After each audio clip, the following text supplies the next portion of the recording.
In this video, I will show you on how to see all email from a sender on Yahoo Mail using just your phone. Let me show you how. But before we dive into the tutorial, if you found this tutorial useful and you are brand new to this channel, remember click on that subscribe, turn on the notification bell for more useful tutorial like this. So with that being said, let's get started. Very first thing you need to do is open up your Yahoo Mail. Then on getting to your Yahoo Mail box right here, next thing you need to do is to look for a particular mail that you want to see or mail sender from that particular ID. Let's say, for instance, I'm going to see all mail from this sender right here. What I'm going to do is to simply click and hold down right here. So when you click and hold down, this is going to pump up. Then what you need to do is to click on view all messages from this sender.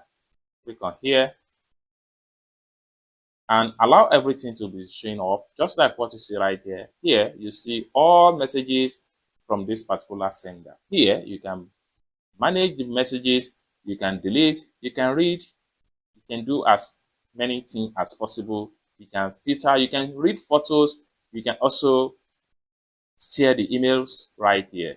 It's that simple. For more tutorial about how best to use your Yahoo Mail on mobile, consider to subscribe. Thank you so much for watching, and I hope to see you in my next video. Bye for now.